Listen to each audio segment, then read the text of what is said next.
I do not have COVID-19. I just want to start that by saying that. But what I would like to say is I watched Amy Coney Barrett get sworn in last night, which I thought was nice. I felt that it was childish of the Democrat Party to not even show up to vote, really. I guess they did show up to vote, whatever. It was before the full Senate.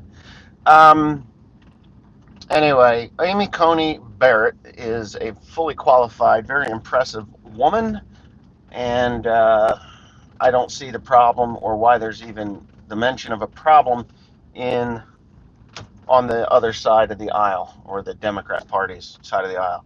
She is a woman that will uphold the Constitution for uh, just uphold the Constitution, and that's what their job is. Of course, then they start kicking and screaming that it's childish, like a bunch of children that they're gonna, whatever, become. They're gonna pack the courts or change the court system to suit them. So they're claiming that the Republicans have packed the court with Amy Coney Barrett. When the fact of the matter is, they're just at their job. If they had a Democrat Senate, they would have done the same thing. They would have done the same thing, and nobody can deny that. That's just what they would have done. Anyway, whatever. With that being said, I'm going to move on to COVID-19 and what I think is a crying shame and blatant stupidity on the part of the the country, I guess. It's not the president's fault that people have COVID 19. Okay?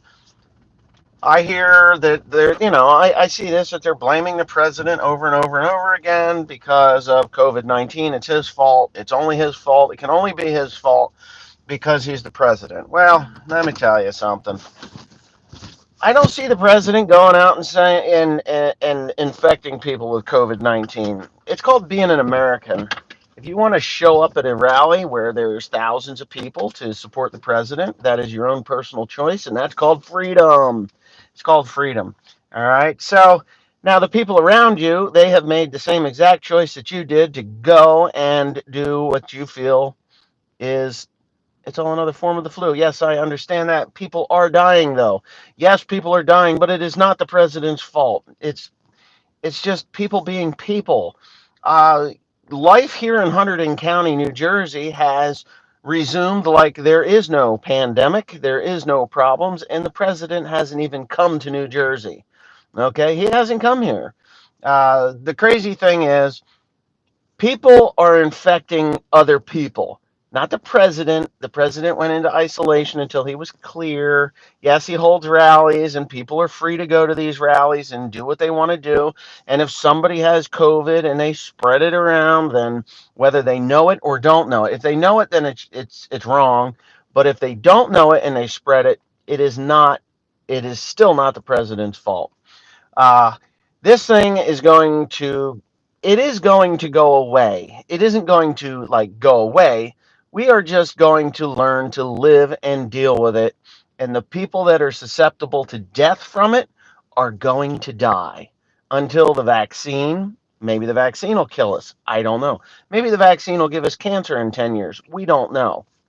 I will tell you this. I'm going to take my chances. If I get COVID, I get COVID. If I die, I'm sorry. I'm an American. I made that choice. I'm going to die. I'm certainly not going to blame it on someone else. So, yeah. Hi from Russia. Howdy, Russia. Anyway, uh, it's not the president's fault that COVID is running rampant. It's not. He did what he was advised to do by his advisors, because that's what presidents do, like shutting down travel from China because he's a xenophobe. Oh, wait, because he didn't want COVID to enter the country. Not invoking fear and panic, which, I think people can handle a little bit more. Hey, this is really more serious than what we all thought it was. That kind of stuff. Hi, Edith. Editha, my sister-in-law is here. She's watching. My wife is probably on here too. Her face is like 5 times its normal size right now because she had surgery yesterday. I'm doing great. Anyway, uh, Minnesota Oliver and Deer, yes, you, my friend, take care. I hope I hope your consultation today goes well. I hope you don't need surgery. And if you do, I hope everything works out well for you. And I will talk to you soon. So, yeah. Trump never had the virus. No one has recovered from it in 3 days. Didn't equivalent quarantine for 2 weeks. He was in quarantine for the 2 weeks, yes. And I don't think that they would lie that the president had COVID-19. I can almost guarantee you that he got the best care ever for any human being on this planet.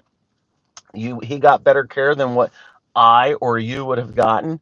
Um, I'm so scared of this election. We are so screwed if Trump loses. Well, let's put it this way. If there is a takeover of our government, which, yeah, well, I appreciate that, Danny. It's a good thing that you would call me and think of me. I'm thinking of you. So, but anyways, if there is a takeover of our government, like they pack the court and they add Puerto Rico and Guam and whoever else into statehood, um, yeah, if they do that, then they could seriously impact the country as we know it. We will fall into socialism until, unfortunately, the people of the United States stand up and take matters into their own hands and deal with the problem the way the Constitution has laid it out. The Constitution has provisions for a tyrannical government, and if our government does fall into the tyrannical category, then it is our choice and our responsibility to take it back. And unfortunately, it will be a mess. And really messy, and a lot of people will lose their lives. And it's an unfortunate thing, but I'm ready. I mean, I don't want to be ready, but I am ready. So, Lady Farmer, thanks, Big. How are you? Good evening to you. And wow, I cannot believe how many people are on here. Yeah, no one is going to rise up against the Dems. No, it's not that we're not going to rise up against the Dems. It's when they decide that they're going to remove some constitutional rights that we all hold dear. That's when the uprising will take place. It'll be like the shot that was heard around the world. Okay? So if you don't know what the shot that was heard around the world is, look it up. And that will, that'll get you thinking. Trump will get 4 more years. The fake media is going to continue to pull his numbers down. Oh, I know. I honestly believe that Donald Trump will be reelected. We can't have a zombie in office. I mean, we can't have a zombie in office, and the zombie will be in office for a year maximum, and then he will be deemed unfit to serve, and then Camel Toe Harris will take his place if he gets elected. She'll take his place, and then she will appoint a vice president.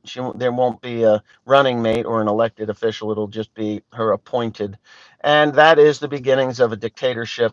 Thank you very much. Packing the court, changing the system as we know it for the last 200 and God knows how many years, 50, 60 years. And yeah, that's just the way that's the way it is. Yeah. That's not 250 years yet, but we're getting there. Almost 250 years. Vaccines don't cure viruses. The vaccines are preventative. They don't cure the virus. They don't kill the virus. The only thing that'll kill the virus is Lysol.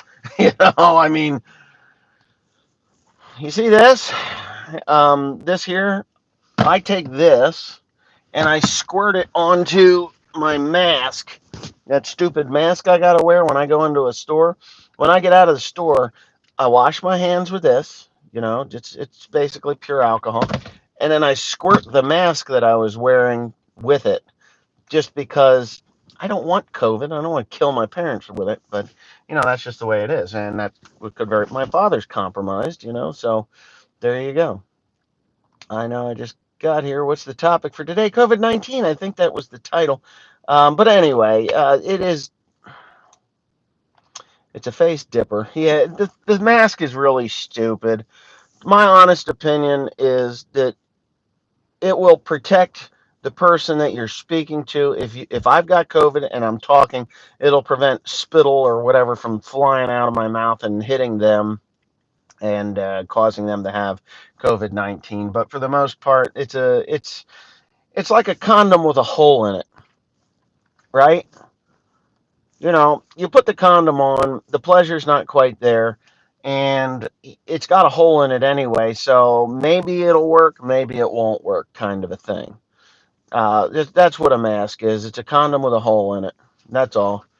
You know, the best preventative of pregnancy is not having sex at all. And that's how COVID should be handled with people that are compromised. Chin diaper. Yeah, yeah, chin diaper. Diaper, not dipper. Um, yeah, a face diaper. Well, or a mouse hammock. I saw some artist had made a mouse hammock out of them. The mice were all laying in them. They're like, oh, wow, these things are laying everywhere. But yeah, preventative for COVID-19 is to not go into places that are crowded or have a lot of traffic and people that you don't know. Yeah. They're talking about internment camps for COVID carriers now. Well, how'd that work out for the Japanese during World War II? It's very, very deep scar on American history right there. So, no. My father's he's wearing glasses now. Yeah, one lonely farmer, 20. No, I don't want that job. I don't want that job. Are you kidding me? The first thing the CNN would do would pull up that naked banjo video and say, look, the President of the United States played a banjo in a snowstorm naked. Oh my God. Yeah, that's what they would be after. Yep, yep. Anyway, this has gone on long enough. Thanks for being here. Enjoy your lives. Don't blame the president for things he has no control over. And I will, Elm Custom Harvesting. I'm going to read this one because I know his wife is a nurse, and I'm going to read it. It says, my wife works in the medical field here in Lancaster, Pennsylvania. We all know COVID-19 is a joke, and the Democrats really push hard to scare people. There is so many deaths in America. Well, I agree with that. Yeah, build an immune system, play in the mud. I played in cow shit when I was a kid. I don't get sick. When I do get sick, it's because of kids from school. So more people die in car accidents, overweight, protesting, and the Democrats keep pushing in California. Okay, so the Democrats have nothing else to push. So it's COVID-19 and the president's failures. So they keep pushing this to people that are already going to vote for Joe Biden. Just like Donald Trump is pushing Make America Great to everybody that's already going to vote for him. It's the middleman, the person, the independent, the Green Party that is going to vote either for a Biden or a Trump that they're playing for. So these poor women that are in their suburbia that have a bunch of kids that are not at school or maybe at school, those are the ones that are in play. Um, I think the president has done the best job that he possibly could with the information that he had. Knowing now what we know about COVID-19 or the pandemic or the China virus or the China flu, quite honestly, I think there's therapeutics that'll work. Preventative information is what the government should have put out, and it should be nothing more than that. Oh, yeah. And Lady Farmer thinks big. I'm going to tell you this. The Philippines, believe it or not, has the highest restrictions in the world for travel and contact transfer of COVID-19, and yet it's still there. Figure that one out. So, why is it still there? They caught them lying. Yeah, it's all, but whatever. It'll go away. November 3rd's coming. Anyways, with that, I will talk to y'all later. Thanks for being here.